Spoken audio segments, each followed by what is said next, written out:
comme étant un processus qui est difficile. Cette nouvelle discipline de l'ingénierie, qui est le GL, est donc concernée par le développement de logiciels de qualité et de coûts raisonnables, et en respectant toujours les délais. Pour ce faire, le domaine du génie logiciel s'occupe de l'étude de l'ensemble des méthodes et techniques qu'il faut réunir pour spécifier, construire, distribuer et maintenir des logiciels. Notre but, c'est d'avoir des logiciels qui sont sûrs. Ça veut dire quoi, sûr? Ça veut dire qu'ils réagissent de façon déterministe à toutes les sollicitations qui correspondent à sa mission. Ça veut dire quoi? Ça veut dire que si je vais utiliser le système, je suis sûr d'avoir des résultats qui sont justes. Aussi, une autre mission du GL est que les logiciels développés doivent être conviviaux. Conviviaux, ça veut dire quoi? Ça veut dire qu'ils soient adaptés aux capacités réelles et non supposées des usagers. Ça veut dire quoi? Ça veut dire l'utilisateur qui est censé utiliser mon système doit l'utiliser de manière simple et conviviale. D'accord? Donc, je respecte toujours, en développant un logiciel, je respecte toujours les capacités de l'utilisateur à apprendre et à utiliser mon logiciel. Une autre mission du génie logiciel est que les systèmes développés, les logiciels développés, il faut qu'ils soient évolutifs. Évolutif, ça veut dire quoi? Ça veut dire qu'ils s'adaptent aux nouveaux besoins et dans des délais raisonnables. On sait que dans le domaine du génie logiciel, les logiciels dans une entreprise donnée, si cette entreprise a à utiliser un logiciel, on n'utilise pas un logiciel pour 1 mois ou 2 mois, on l'utilise pour des années. Donc, au fil de ces années-là, les besoins de l'entreprise peuvent changer. L'environnement de l'entreprise peut changer. Donc, mon système, mon logiciel doit être capable à suivre ces changements. Donc, il doit être facile de faire évoluer le logiciel. C'est ça, développer un logiciel évolutif. Aussi, une autre mission, c'est que c'est une mission économique. Donc, je dois réaliser toujours un optimum entre le service rendu et les coûts de développement et de la maintenance. Donc, je ne vais pas développer. Donc, si l'utilisateur, par exemple, me demande les fonctionnalités A, B et C, avec un coût donné X, d'accord? Donc, je vais faire en sorte que ce coût X soit proportionnel avec toutes les fonctionnalités demandées. D'accord? Donc, je ne vais pas développer quelque chose qui va dépasser le budget qui a été fixé au préalable. Et je dois toujours aussi respecter les délais. Je vais juste voir, est-ce qu'il y a d'autres... Donc, je vais accepter encore d'autres étudiants.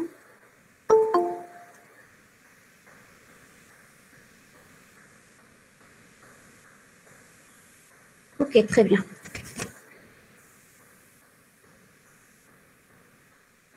Donc, dans le domaine du génie logiciel, un certain nombre de principes ont été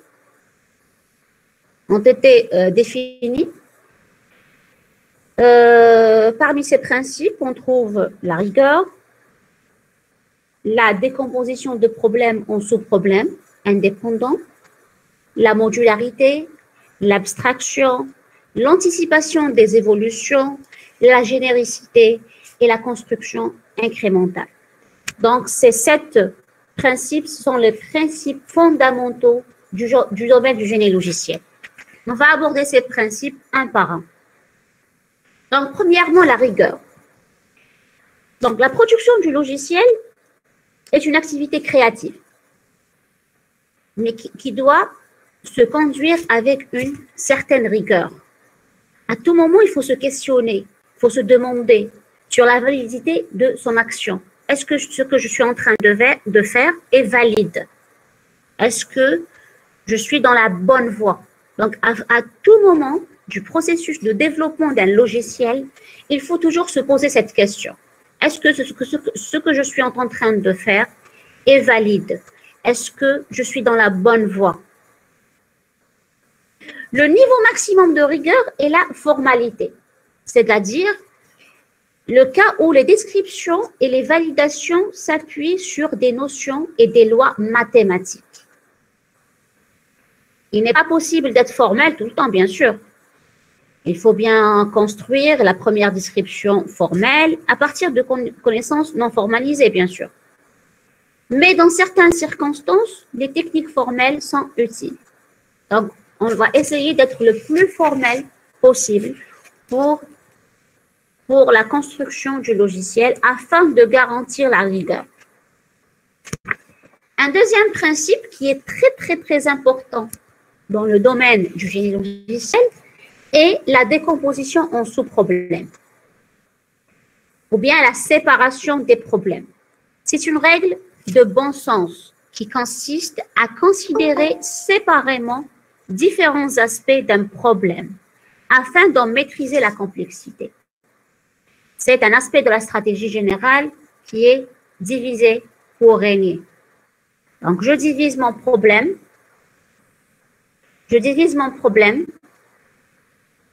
d'accord, afin de garantir la maîtrise du problème général. Donc, on a généralement, on est confronté à développer des logiciels qui sont complexes, d'accord? Donc, pour maîtriser cette complexité, ce qu'il faut faire, c'est de diviser, de décomposer le problème général en plusieurs problèmes, en plusieurs sous-problèmes, et traiter chacun à part. Cela va simplifier le problème, d'accord, et aller progressivement dans la complexité générale. Donc, cette décomposition aura plusieurs formes. Donc, la première, c'est la séparation dans le temps. Ça veut dire quoi? Donc, les différents aspects du problème seront abordés successivement. Donc, j'aborde premièrement, si par exemple, j'ai à développer un système de gestion de la scolarité, par exemple. Donc, je vais premièrement développer un système pour la gestion des notes, par exemple. Ensuite, je vais développer, je vais premièrement fixer un premier problème qui est l'introduction des notes. Un deuxième problème qui est le calcul de la moyenne. Un troisième problème qui sera par exemple le calcul des crédits, etc. Donc comme ça, je traite premièrement les notes, ensuite je traite la moyenne, ensuite je traite la notion de crédit, etc. Donc, je décompose ainsi mon problème en plusieurs problèmes que j'aborde successivement, l'un après l'autre, parce que je ne peux pas faire tout à la fois. Aussi, une autre décomposition consistera à décomposer ou à séparer les qualités qu'on cherche à avoir dans notre système. Par exemple, je ne vais pas chercher la convivialité, à avoir un beau système si je n'ai pas encore assuré les bons résultats du logiciel. Je développe. Donc, je développe et je vais choisir, je commence par choisir l'interface. Ben non, une bonne interface qui soit efficace. Ben non. Donc, il faut se fixer des priorités à assurer dans le logiciel.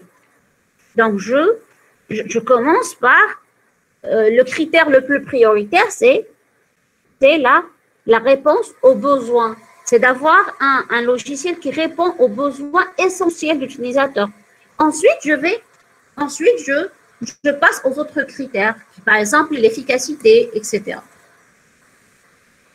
Aussi, le troisième point, je peux aussi séparer, décomposer mon problème en considérant les différentes vues. Ça veut dire que je vais, par exemple, me concentrer sur l'aspect données. Donc, je vais voir quelles sont les données que je vais utiliser, quelles sont les structures de données que je vais utiliser. D'accord? Ensuite, je vais me préoccuper, par exemple, des traitements. Donc, ça, c'est une forme de décomposition aussi. Je peux aussi, donc, on peut séparer le problème en plusieurs sous-problèmes. Par exemple, si je vais développer un logiciel pour la gestion d'une université, donc je peux décomposer ce système, ce grand système, en plusieurs sous-systèmes. Par exemple, je gère la scolarité du département informatique, je gère la scolarité du département de biologie, etc. Donc, le troisième principe, qui est une instance cruciale du principe de décomposition, toujours, mais vu son importance, donc on l'a considéré comme étant un troisième principe, alors qu'on est toujours dans la décomposition de problèmes. Mais vu l'importance de la modularité, donc on a choisi ici à la présenter comme étant un principe à part. Donc, un système est dit modulaire s'il est composé de systèmes plus simples, de sous-systèmes plutôt plus simples. On appelle ça, ces sous-systèmes-là, on les appelle modules. La modularité est une propriété importante de tous les procédés et produits industriels. Cette modularité permet de considérer séparément le contenu du module et les relations entre modules.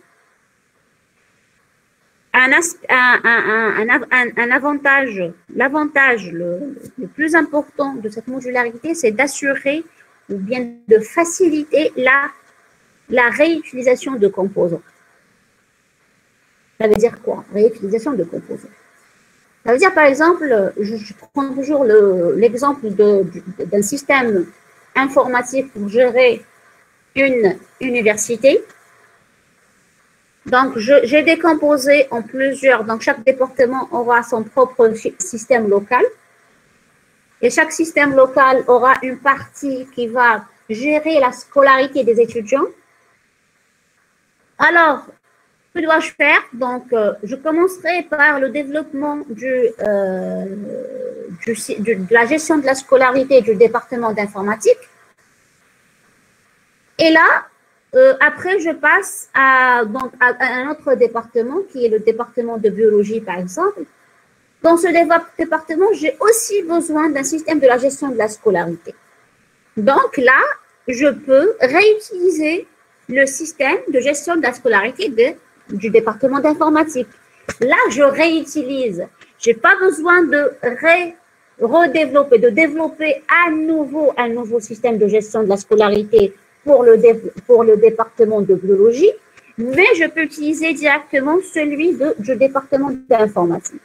Mais ici, il faut faire très attention à un problème qui apparaît très souvent, qui est le problème de la différence des besoins, de la spécification des besoins entre les différents départements. Ça veut dire quoi?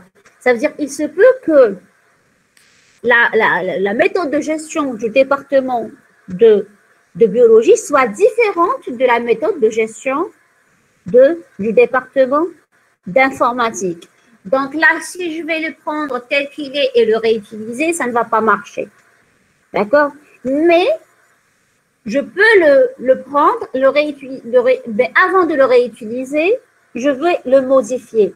Donc, je le modifie et après, je peux l'utiliser. Donc, en termes de temps et de coût, le fait de modifier surtout si c'était moi qui avais développé le logiciel de gestion de la scolarité du département d'informatique. Donc, le fait de développer, donc le fait de le modifier, donc pour répondre aux besoins du département de biologie, donc va me prendre moins de temps que le fait de le développer à nouveau. Donc je gagne à la fois en temps et en énergie aussi. D'accord? Donc, le principe de la modularité, donc, facilite la réutilisation de composants. Le bon découpage modulaire, donc, je dis que mon système est bien découpé modulairement si deux contraintes sont respectées. Premièrement, la première contrainte est que j'aurai une forte cohésion interne des modules. Ça veut dire quoi? Ça veut dire à l'intérieur d'un même module, les éléments ont une forte cohésion entre eux.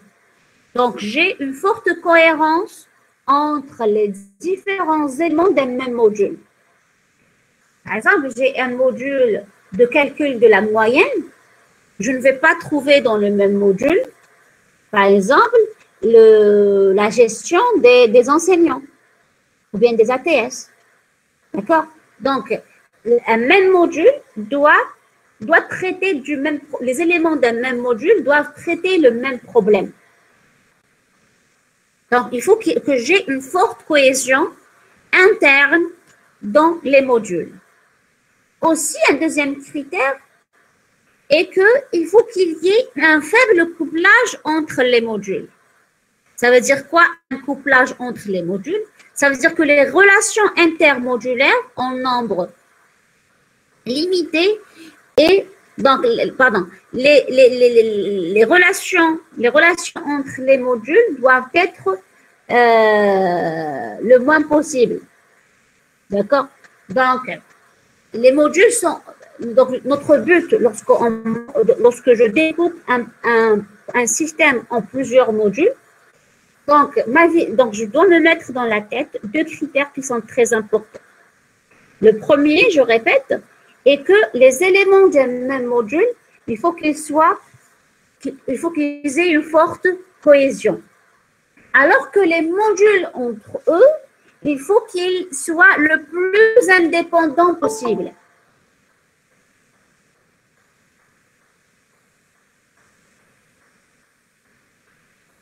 Il faut que les modules soient le plus indépendants possible entre eux. Donc, ces modules doivent posséder une interface qui va faire apparaître, qui ne va pas faire apparaître le contenu du module, mais juste ce qui est nécessaire aux autres modules. D'accord? Donc, si par exemple, j'ai un module de la gestion de la scolarité et j'ai un autre module de la gestion des enseignants, donc entre ces deux modules, donc la communication, les relations que je peux avoir entre ces deux modules donc ces deux modules doivent être le plus indépendant possible. Donc, par exemple, je ne vais pas pour voir si par exemple j'ai un enseignant qui est aussi étudiant, qui est aussi doctorant par exemple, donc j'aurai ces informations dans la base de données des étudiants, oui, mais si j'ai par exemple, j'interviens pour la même personne comme étant un enseignant, donc je n'ai pas à avoir la base de données des étudiants. Donc je vais directement à la base de données des enseignants.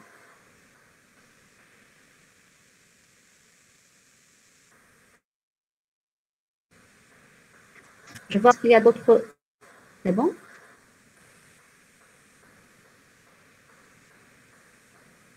Donc, toute l'évolution, donc on sait que la tendance actuelle, va vers les langages de programmation orientés objets. Et donc tous ces langages de programmation visent à rendre plus facile une programmation modulaire. Donc, on dit aussi que c'est une programmation par composants. Donc, le principe de la modularité, c'est un principe qui est très, très important en génie logiciel. Un autre principe qui est l'abstraction. L'abstraction consiste à ne considérer que les aspects jugés importants d'un système à un moment donné. En faisant, donc à un moment donné, donc je ne considère qu'un aspect spécifique d'un système. Donc, c'est une décomposition aussi du problème. D'accord? On peut dire que l'abstraction est aussi une décomposition de problème. Mais là, la décomposition se fait en ne considérant que, à un moment donné, je ne considère que certains aspects du système et non pas tous les aspects du système. Donc, une même réalité, on sait qu'une même réalité peut souvent être décrite de différents niveaux d'abstraction. En d'autres termes, ça veut dire quoi? Il s'agit de raisonner sur ces concepts généraux plutôt que sur chacun des cas particuliers. OK? Et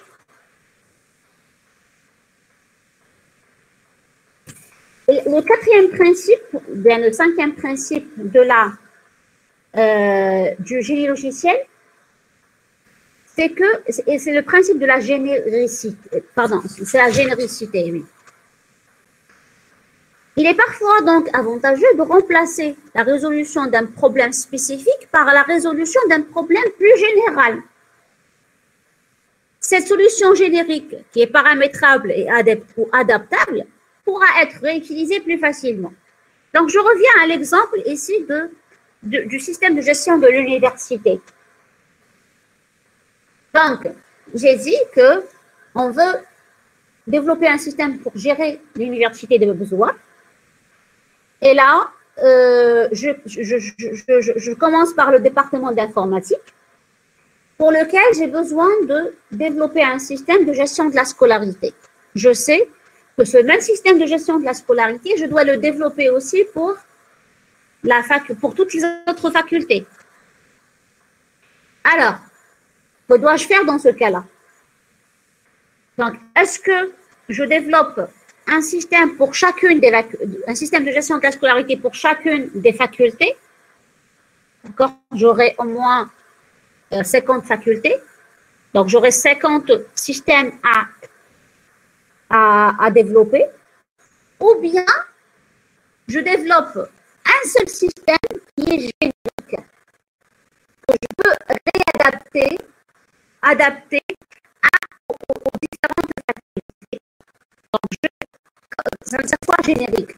Ça veut dire que je vais essayer de voir, je fais une étude sur les besoins de chaque faculté. J'étudie les besoins de chaque faculté. Donc, je vois quels sont les besoins qui sont communs. D'accord? Donc, les besoins qui sont communs, je vais développer mon système en prenant en considération les besoins qui sont communs, mais je sais aussi que chaque faculté aura ses propres besoins qui lui sont spécifiques. Alors, qu'est-ce que je vais faire dans ce cas-là? Donc, je développe un système de gestion de la scolarité, donc, contenant les besoins communs. Ensuite, les autres besoins seront des besoins qui seront paramétrables. D'accord?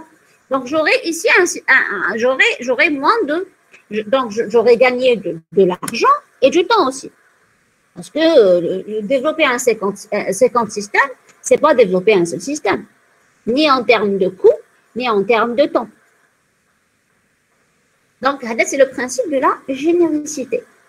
Un autre principe aussi, c'est le principe de la construction incrémentale. Ça veut dire quoi, incrémentale? Ça veut dire que je vais construire mon système étape par étape. Donc, chaque résultat est construit en attendant le précédent. Donc, je ne peux pas construire le suivant, le système actuel, si je n'ai pas terminé le système précédent. On peut par exemple réaliser d'abord un noyau de fonctionnalité essentielle et rajouter progressivement les aspects plus secondaires ou encore construire une série de prototypes simulant plus ou moins complètement le système envisagé. Je donne aussi un exemple ici. Donc, j'ai deux possibilités. Donc, laquelle de ces deux méthodes de programmation est plus efficace selon vous? Donc, premièrement, écrire l'ensemble du code source d'un programme et compiler, ou bien écrire le code source d'une fonction ou un module, le compiler et passer à la suivante. Donc, quelle est la meilleure façon de procéder? Bien sûr, la deuxième. Parce que si donc j'ai un problème, j'ai un système à développer, donc j'écris tout le code source du système, je compile et je fais ça. Ou bien, je vais écrire fonction par fonction, je compile, je teste, etc.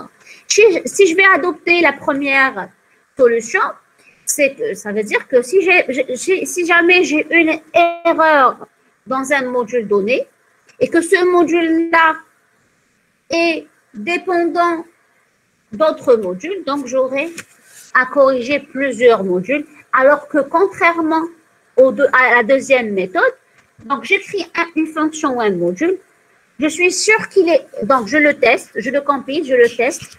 Maintenant, après les tests, lorsque je serai sûre que mon système est correct, est juste, je passe, par exemple la fonction est correcte, je passe à une deuxième fonction ou un deuxième module. Et là, je serai sûre que la fonction que je développais et testée est correcte. D'accord? Si j'ai donc des erreurs, il est facile, en adoptant la deuxième méthode, de détecter l'endroit de l'erreur. Un autre aspect, un autre principe, pardon, pour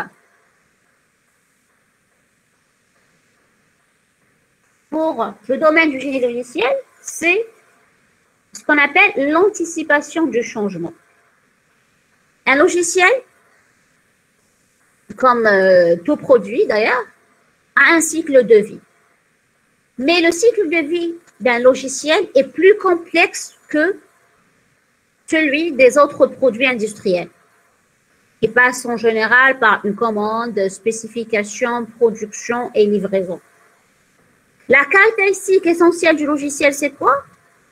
Par rapport bien sûr à d'autres produits, et qu'il est presque toujours soumis à des changements continuels. Donc, j'aurai toujours des imperfections à corriger, des évolutions qu'il faut suivre, des changements à lesquels je dois changer, je dois adapter ou bien modifier mon système. Donc, tout ça, donc le logiciel, contrairement à d'autres produits industriels, est très contraint au changement. Donc, la maintenance dans ce cas consiste à faire quoi?